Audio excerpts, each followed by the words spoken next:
Well, hello. Greetings from the dank basement. Hello, Pacific Northwest Piper, Hana. I am your long-lost Uncle Squinty. Bet you didn't know you had an Uncle Squinty. Well, if you look through your family tree, go to Ancestry.com or something. Might be hard to find, but as I understand it, it goes something like this. Your great-aunt Tilly's half-sister Matilda, who was the daughter of Falloppia and Philonius. Well, anyway, it's very complicated, but rest assured, I'm your Uncle Squinty, and that makes you my niece, PNW Piper. All right. It's really not my place to do so because I haven't been around here that long, but I'm going to also add my voice to the welcoming chorus. Welcome to the YouTube pipe community. I want to talk a little bit about the problems you have living in Washington State getting tobacco.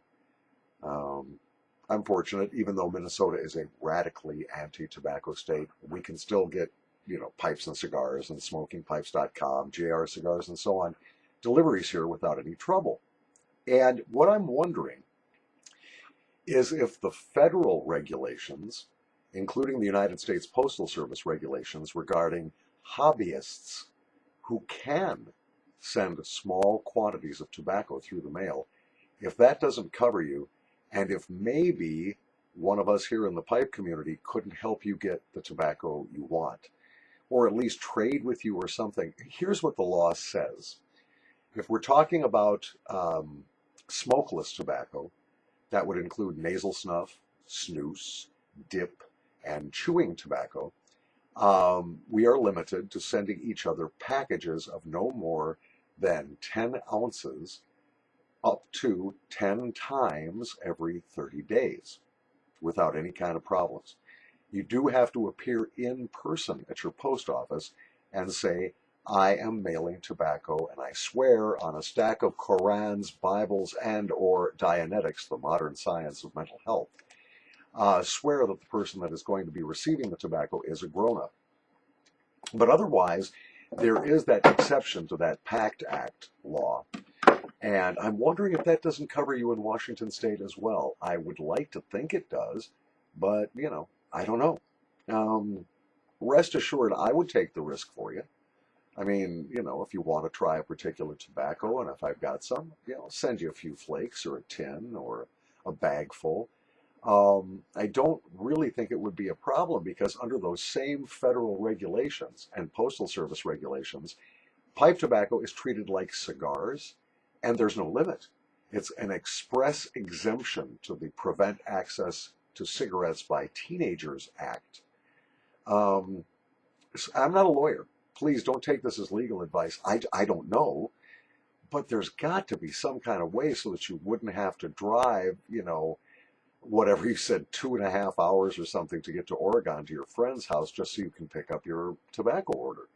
And I agree with you. I support local tobacconists as well. And if there was a good pipe shop or tobacco shop here in my town, I'd probably be buying the bulk of my tobaccos there. Unfortunately, the closest we come in this town are the roll your own stores that call themselves tobacco stores, but they're really just selling kind of crappy Burley and Virginia blends for rolling into cigarettes, plus all the papers, filters, machines. You know the place, right? You've been there. Hookahs. Hookahs are very big still here. What they sell for pipes is an absolute joke. Oh, here's the cob made in the People's Republic of China, and we're selling it for $12, but it only cost us 59 cents. And there's a big hole in the bottom that's covered by the sticker, but don't worry about it. It'll smoke for a while. That kind of thing. Speaking of pipes, I'm smoking a cheapie, Dr. Grabo. Omega, it was like $20, but the tobacco inside, Tudor Castle. It is the best Virginia. It's so good. What's happening with my bowl here? I've got a curse. I can't keep a bowl lit on camera. Hang on, let me light it. This is always fun. Blind guy with matches. One of these days, I'm going to light my face on fire. You know that, right? So anyway, I'm very happy that you've joined this jolly band of brothers here. and sister.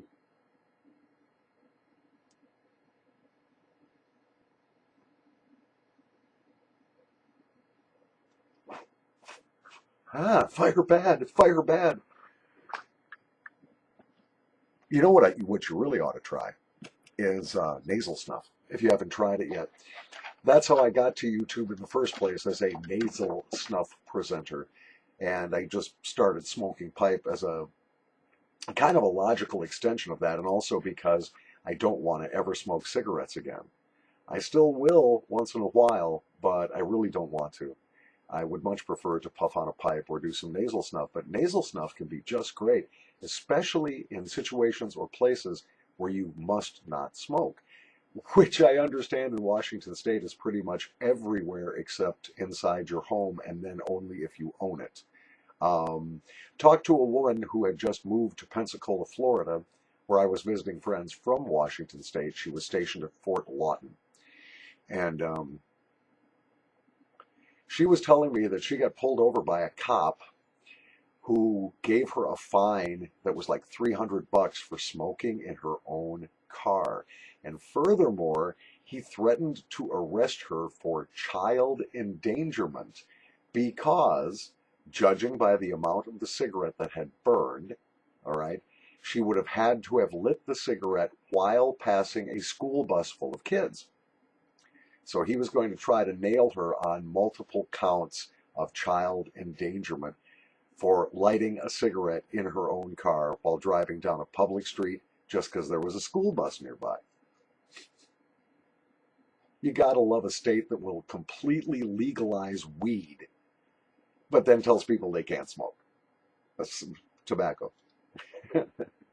Hypocritical and disingenuous is what it's called at the universities where I hung out trying to pick up girls.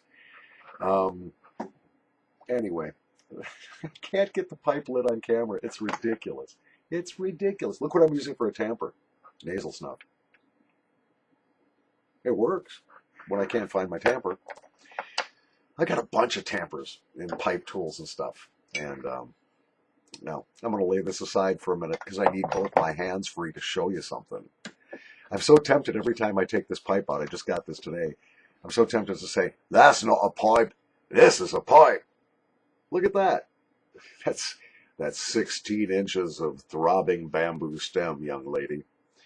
And speaking of young lady, the bowl meerschaum is a naked lady. Well, you know, I like naked ladies. I'm kind of an old perv. You know, you're wicked Uncle Squinty. Anyway, welcome again to the YouTube pipe community, Pacific Northwest Piper. It is so nice to watch your videos. It's really great to subscribe to you. I appreciate it, Hannah. If there's anything I can do to help you on your pipe smoking odyssey, others have helped me a whole bunch here. And their wisdom, knowledge, suggestions, tobacco recommendations have been fabulous. I mean, because of people like Happy Smoking 100 and Cousin Stuffy and Fred H and Derek Tant and Vogie Tobacco, and name them, there's dozens. I'm getting a lot of pleasure out of my tobacco usage now. Pleasure that I could never get with smoking cigarettes or using dip, which I hate. I hope you don't dip. Dip is disgusting. To me, you know, hey, I got a great idea. I think I'm going to fill my mouth with something and then get diarrhea to pour off my lip for the next 2 hours. But that's okay, because I got my mud jug, and I can just keep my spit around the house. I keep a big old bottle of my own tobacco spit, and it's nasty. It stinks, and it smells like crap, and it looks like diarrhea, and I love it. And all my friends, hell, my girlfriend, she don't got but 3 teeth left because she never brushes her teeth after she dips, but what the hell? Nothing wrong with that. You know, it's real fun to get gummed. I like getting gummed. Getting my Chevy Silverado and get gummed. Please. I'm sorry about the bad redneck accent, but come on. You really gonna do that? No, you know, hey, you got a mouthful of coke. I sure want to kiss you. Anyway, enough about my hatred of dip. No, nasal snuff. I was starting to talk about the nasal snuff. It's really easy to get. And if you do it mail order or have friends in the snuff world, and I'll be happy to share some of my snuffy favorites with you. And speaking of that, you joined YouTube just a little too late to get on the big contest that I'm having. The drawing is this coming Saturday, so it's tomorrow night, you know. And I'm giving away all kinds of pipe prizes, including marvelous tobaccos, pipes, a bunch of cobs, pipe tools and cleaners, that kind of stuff. And on the snuff side, I'm giving away some very delicious, hard to find or impossible to get nasal snuffs, handkerchiefs, vials, bullets, that kind of thing. And I'm even giving away a few nice sticks, but you're too late to send me a postcard. So I'm going to make an exception to the rules of my own contest. See, I can do that because it's my contest. And I'm sure the other folks in the pipe and snuff communities won't mind. I'm going to put in, with your permission, a couple of entries into that contest. I'll put one in for you for pipe tobacco and pipe stuff, certainly.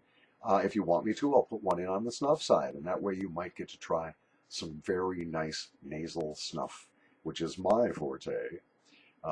Obviously, I'm not a pipe smoking expert. I can't keep a pipe burning during making a YouTube video, but c'est la vie, as Martin Brouin would say.